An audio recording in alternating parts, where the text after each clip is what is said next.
In a quiet Dutch town where people still trust their neighbors and rarely lock their doors, a secret was hiding that would shake the entire community to its core. 29-year-old Michelle Vanldi, beloved daughter, sister, and a familiar face in the town center, vanished without a trace.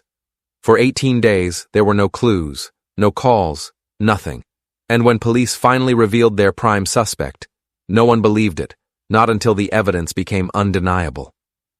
Because the person they suspected was the one Michelle trusted the most. But how? Why? And can someone really hide a monster behind such a familiar face? Tonight, we unravel every disturbing detail of this case, one that will make you question just how well you truly know the people closest to you. The incident took place in the quiet Dutch town of Dick Flanders, Zeeland, a community with a population of just 4,500. Michelle Vanldi, a 29-year-old shop owner in the town center, had been missing for 18 days with no word on her whereabouts, and her family had no idea what had happened. What shocked everyone most was that when police revealed their prime suspect, people refused to believe it until undeniable evidence was presented. It raised an unsettling question. How well do you really know someone? The last time her family would see her was on Monday, December 14, 2020, when Michelle visited her grandmother. She also spoke with her mother, Miranda, that day. The following morning, as Miranda headed home from her sewing workshop with pins and needles in hand, she noticed something was off. Michelle lived in Osborne with her mother, and they had a brief conversation about the COVID-19 pandemic and the new lockdown that had been announced the night before. They also discussed how it might impact their business. That evening, Miranda received a text message from her daughter, Shell, but something felt off. It was the last time she would ever hear from Michelle. Shell never sent texts. She always used WhatsApp. Moreover, the message didn't sound like her daughter at all. The wording was strange and unnatural. It claimed Shell was taking a friend on a short trip, which immediately made Miranda suspicious. This happened just a few days before Christmas, while her office was swamped with work. Why now? Where had she gone, and which friend was she supposedly visiting? That same night, Miranda called Michelle's closest friends, but no one knew her whereabouts. Strangely, they had all received the same unusual text message. All attempts to reach Michelle directly failed. When Miranda went to her daughter's house, she discovered even more alarming details. Michelle's pet cat, Harvey, had been left alone without food or water. There was no sign of a packed bag, and her clothes remained neatly in the closet. Michelle's brother checked her Facebook for any clues, perhaps a new friend or plans for a trip, but her online activity showed nothing unusual. Alarmed, Miranda contacted the police the next day to report her daughter missing. At first, the police didn't take action, reasoning that Michelle was an adult who had only been missing for a short time. Her family, however, insisted something was wrong. Michelle would never have sent an SMS, left her cat without food or water, or departed without packing anything. For several days, the police did little to investigate the situation, which didn't align with their public message at all. It wasn't until Christmas that they finally launched an official inquiry. Meanwhile, Michelle's family took matters into their own hands. They began by visiting Sandra Helman, a 44-year-old Belgian woman who was very close to Michelle. Sandra had recently opened a spiritual store called the Spiritual Little House Lotus in May 2020, located right next to Michelle's sewing business. The two women were very close, talking daily and supporting each other as fellow business owners. When Michelle's family entered the store, they were met with the familiar scent of sweet incense. The shop was filled with books and items related to black magic. Sandra greeted them, looking just as worried as they were. Like Michelle's other friends, she claimed to have no idea where Michelle was and shared their concern, offering to help in the search. Over the following weeks, Sandra actively used social media to update people on the case and pleaded for assistance in finding Michelle. She also participated in several community-led search efforts in the area. By December 23rd, the police had finally started asking the public for help. Information about Michelle's whereabouts was circulated to police stations across the Netherlands, and she was officially entered into the National Database of Missing Persons. Despite this early attention, the case didn't gain real momentum until the authorities became actively involved. On January 1st of the following year, Michelle's family publicized the case widely on social media and neighborhood websites. One of their posts eventually drew national attention, and as public pressure grew, local police were compelled to demonstrate they were taking the case seriously. Both the family and investigators eventually agreed that Michelle, known to her friends as Shell, had not left of her own accord. They concluded that the unusual text message she had sent strongly suggested foul play. As the investigation progressed, shocking new details emerged involving her best friend, Sandra, and Sandra's husband, Felix. Several of Michelle's friends confirmed to police that Shell was reportedly involved in a love triangle. The two women were very close, and both had admitted they were attracted to both men and women. Sandra, wanting to explore that side of herself with Shell, had suggested her husband, Felix, be present for their first private encounter. This arrangement ultimately led to a trio forming in late November 2020. After a few weeks, however, the dynamics shifted. Felix and Shell developed feelings for each other and wanted to explore their connection separately. Felix subsequently informed Sandra that he no longer wished to continue their relationship. With this motive established, police then focused on Felix, who lived in the nearby village of Aardenburg with Sandra and their 6 children. During their investigation, Felix confirmed that he too had received unusual texts from Shell around the time she disappeared. Felix and his family had moved to Aardenburg just a year earlier. He also spoke about Sandra, his partner, and the mother of his children. Sandra and I had a fight. We used to be great, but lately it's been rough. Sandra isn't easy. She always acts like the victim and leaves me to raise the kids by myself. In fact, on the morning of December 14th at 7 a.m., Shell sent him affectionate messages. Felix mentioned that they had planned to meet that day. Later that evening, they drove to Blankenberg to pick up Felix's children from daycare. Felix said that day ended up being the last time he ever saw her. The following morning, they exchanged more affectionate messages and promises over WhatsApp. But by 6:29 p.m. that evening, everything suddenly changed. Felix received an SMS, not a WhatsApp message, that read, "Hey honey, did you get my message? I'm having trouble with WhatsApp because the Wi-Fi is down." Then the tone shifted entirely. The next text said, "I can't handle it, I'm sorry. I want to end things. It's been fun, but I'd rather have my life back somewhere else." Felix was stunned. In another message, Michelle claimed she was in Brada with a friend and added, "I don't know when I'll be back. In about a month, I'm going to Indonesia with a friend." Felix tried to make sense of the messages, but ultimately respected her wishes and gave her space. On December 16th at 3:51 p.m., he received one final text. "I'll be okay. Don't worry. This could be my last app. I'll get a new SIM card soon." After that, there was silence. Felix told police that he immediately sensed something was wrong because these weren't the usual messages from Shell. He added that her sudden departure seemed exactly what Sandra wanted. Sandra had hoped to open a store for sacred items in the Netherlands, while her friends and relatives continued their own, almost daily searches for her missing friend, Shell. On Tuesday, February 9th, the official investigation team conducted several searches, one at Shell's workshop, one at Sandra's spiritual shop called Little House Lotus, and one at Sandra's home where she lived with her husband and children. Sandra did not object when the police searched her store. That initial investigation didn't uncover anything unusual, but one detail didn't add up.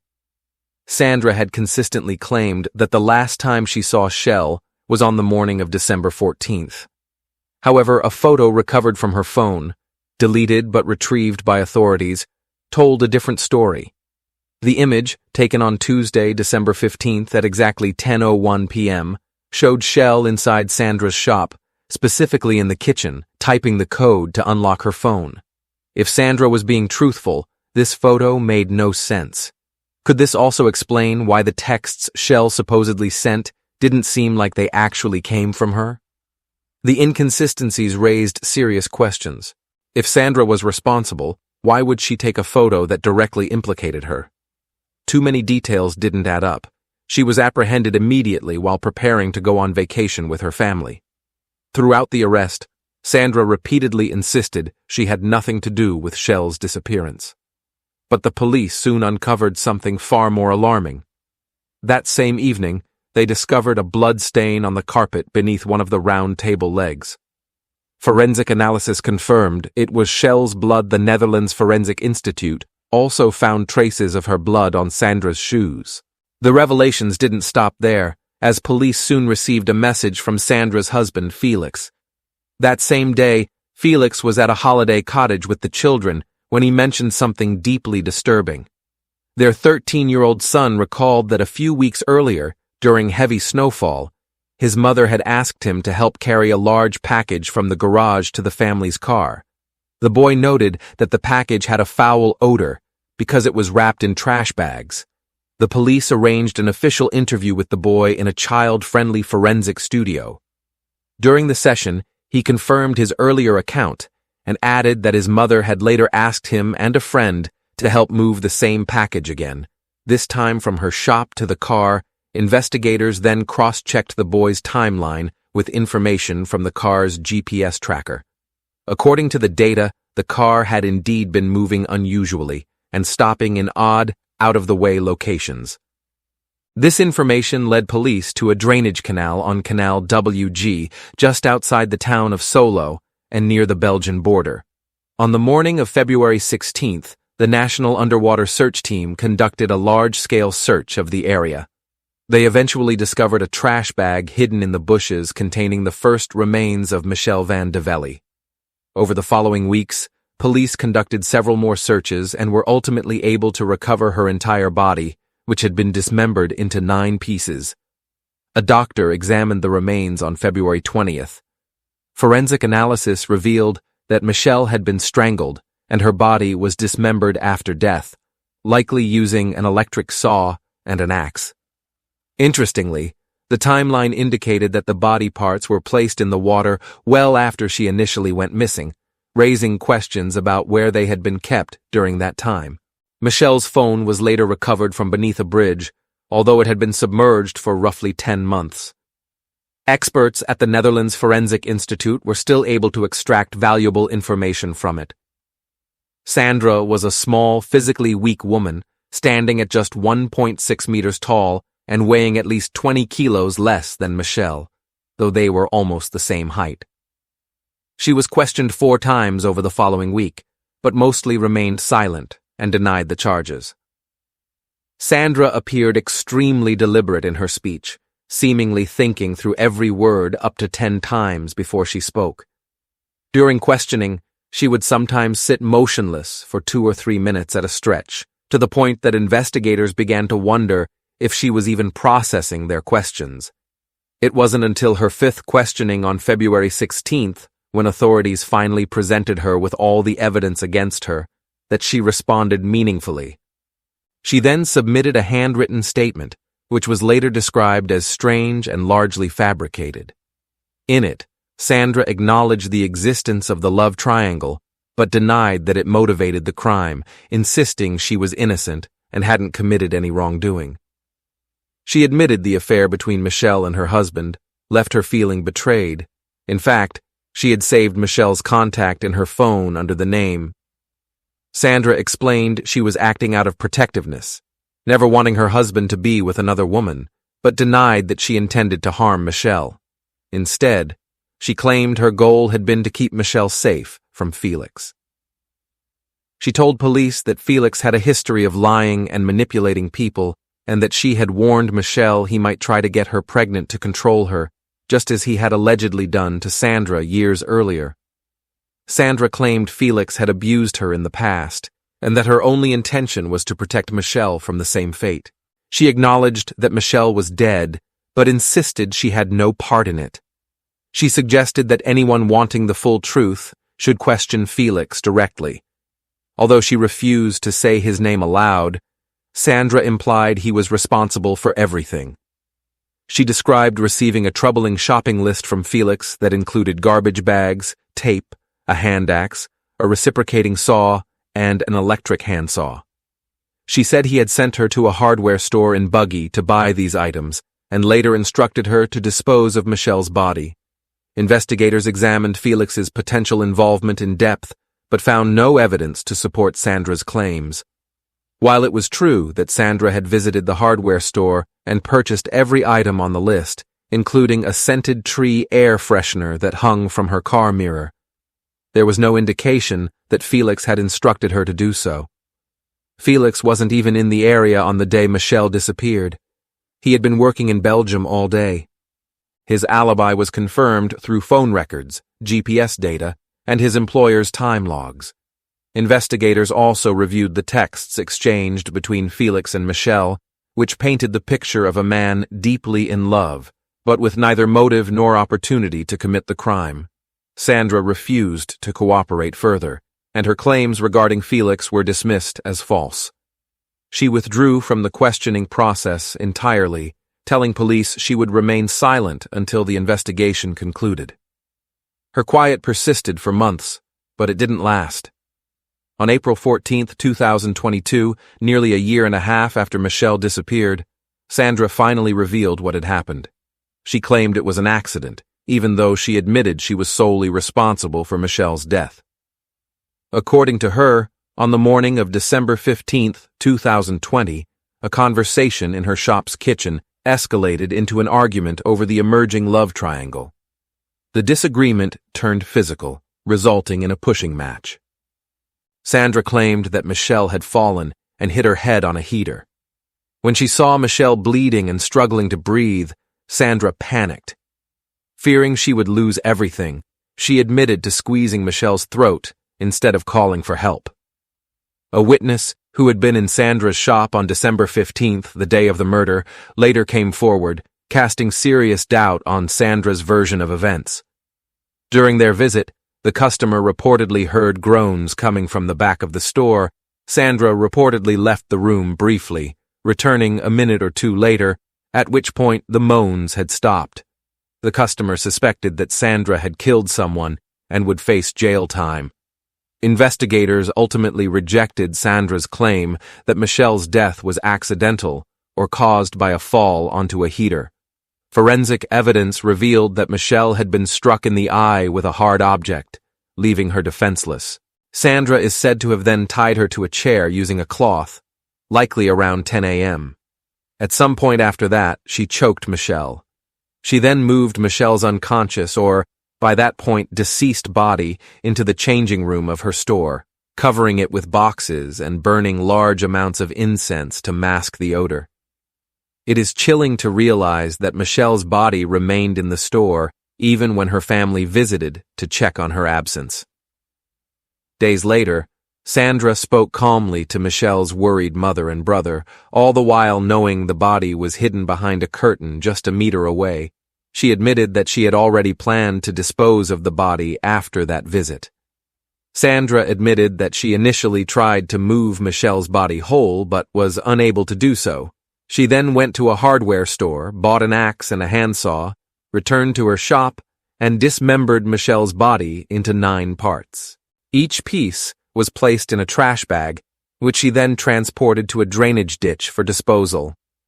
It would be another month before the remains were discovered. Throughout this time, she used Michelle's phone to send false messages to her family and friends, creating the illusion that Michelle had simply left Sandra, even participated in the search, posing as a concerned friend while concealing the truth. The evidence suggested that after the initial attack, Michelle was still alive, injured, and held inside the store. Over time, Sandra made the cold, calculated decision to end her life. This explained how Sandra was able to access Michelle's phone to send the fake text messages that deceived everyone, including Michelle's closest friends, Felix and Miranda. The key was a photo recovered from Sandra's phone, she had secretly photographed Michelle entering her passcode before the murder. In November 2022, the court found Sandra Helman guilty of murdering her friend and sentenced her to 18 years in prison, as the prosecution had requested. She was also ordered to pay nearly €200,000 in damages to Michelle's family. The court specifically criticized Sandra for her disrespectful handling of the body, noting that the family could only say goodbye with a lock of hair and Michelle's right arm. Even now, Sandra maintains that Michelle's death was an accident, arguing that she deserves a lighter sentence for manslaughter rather than premeditated murder. She has said that everything went black and admits she still struggles to understand why she did it. Yet, the truth is undeniable. While Michelle's family and friends searched desperately for her, Sandra pretended to be a concerned friend. Even as Michelle's body lay just a few meters away in the changing room of her shop, Sandra looked Michelle's mother, Miranda, and her brother Jeffrey in the eyes, hugged them, and expressed remorse. Investigators believe that pure jealousy was what ultimately drove her to commit the crime. Despite the grim circumstances, Michelle's family expressed relief at the verdict. Her brother, Jeffrey Vanldi, said he was satisfied that the court recognized the crime as murder. Miranda, Michelle's mother, said she felt torn but relieved. Sandra appealed to the Dutch Supreme Court one final time, but on February 19, 2025, the court rejected her appeal, bringing her punishment to a definitive close. Thanks for watching, everyone. If this story impacted you, please like and share this video to help spread awareness. Don't forget to subscribe and hit the bell icon so you never miss a deep dive into the stories that need to be told. Take care of each other out there.